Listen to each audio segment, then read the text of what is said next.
ஒரு பேங்க் உத்தியோகத்துக்கு ஒருத்தன் வந்தான், கேள்வி கேட்டாரு.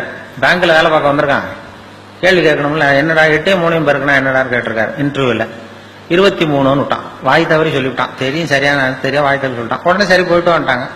வெளியில வந்து யோசிச்சான், ஆகா இது ஒரு சின்ன கேள்வி, 8 3 பேருக்குன்னா என்னன்னு கேட்டாங்க, நம்ம வாய் தவறி 23 சொல்லிட்டோம், இது நிச்சயமா இந்த வேலை கிடைக்காது, பேங்க்ல எப்படி வேலை கொடுப்பாங்க, ஏதோ தப்பா போச்சுட்டு போயிட்டான். நமக்கு வேலை இல்லைன்ட்டு வீட்டுக்கு போனா ஒரு 10 நாள்ல அப்பாயின்மெண்ட் ஆர்டர் வந்துட்டுது, வேலைக்கு வந்து சேர்ந்துக்கிடான்னு.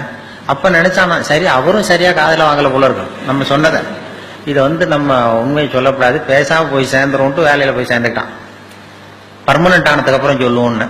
வேலை பர்மனன்ட் ஆச்சு. அப்புறம் 2 மாசம் கழிச்சு அந்த மேனேஜர்கிட்ட போய் உட்காந்தான். சார், அன்னைக்கு இன்டர்வியூக்கு வந்த அன்னைக்கு என்ன ஒரு கேள்வி கேட்டீங்க, 8 3 பேருக்குன்னா என்னன்னு, நான் வாய் தவறி 23 சொல்லிட்டேன், நீங்களும் அது சரியா காதல வாங்கல, எனக்கே வேலை கொடுத்துட்டீங்க சார், ரொம்ப தேங்க்ஸ் அப்படின்ட்டு இருக்கான்.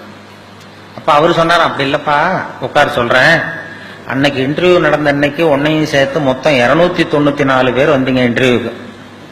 நான் அந்த 294 பேர்கிட்ட இந்த கேள்வி கேட்டேன், 8 3 பேருக்குன்னா என்னன்னு, நீ சொன்னதுதான் நியரஸ்ட் கரெக்ட் ஆன்சர்.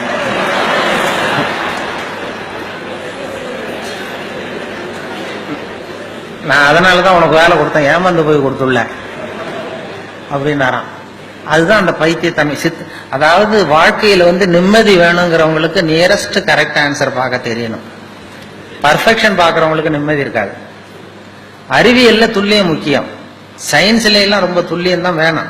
மற்ற அறிவியல் உலகத்துல அதுல கிட்டத்தட்ட இப்ப ஒரு செவ்வாய் கிரகத்துக்கு அனுப்புற ராக்கெட்டு பரவாயில்ல பக்கத்து கிரகத்துல போய் இறங்கிட்டு அப்படின்னு போக முடியாது. அதுல துல்லியமா இருக்கணும். அறிவியல்ல சயின்ஸ்ல வாழ்க்கைங்கிற கலைக்கு இந்த நியரஸ்ட் கரெக்ட் ஆன்சர் தான் தேவை. பர்ஃபெக்ஷன் பார்த்து தான் நமக்கு மன இறுக்கம் வந்துடுது. பர்ஃபெக்ஷன் உலகத்துல ஒண்ணுமே கிடையாதான். நானே என் மனசுல ஒரு உருவத்தை வரைஞ்சிக்க வேண்டியது, நான் வரைஞ்சிக்கிற மனசுக்குள்ள வச்சிருக்கிறேன் அதே மாதிரி எதிரில் இருக்கிறது இருக்கான்னு பாக்குறேன். அப்படி இருந்ததுன்னா அது பர்ஃபெக்ட்னு ஒத்துக்கிறேன், இல்லைன்னா அது பர்ஃபெக்ட் இல்லைங்கிறேன். அதாவது கோளாறு நான் வரைகிற ஓவியத்தில் இருக்கு. எது இந்த உலகத்துல எப்படி எப்படி இருக்கணுமோ அது அப்படித்தான் இருக்குது. Accept people as they are, accept things as they ஆர்மாங்க. அதனால வந்து நானா உன்னை மனசுல வச்சுக்கிட்டு இது மாதிரி அது இல்லையேன்னு கவலைப்படுறேன் பாருங்க, இதெல்லாம் மன இறுக்கத்துக்கு காரணமா போடுது.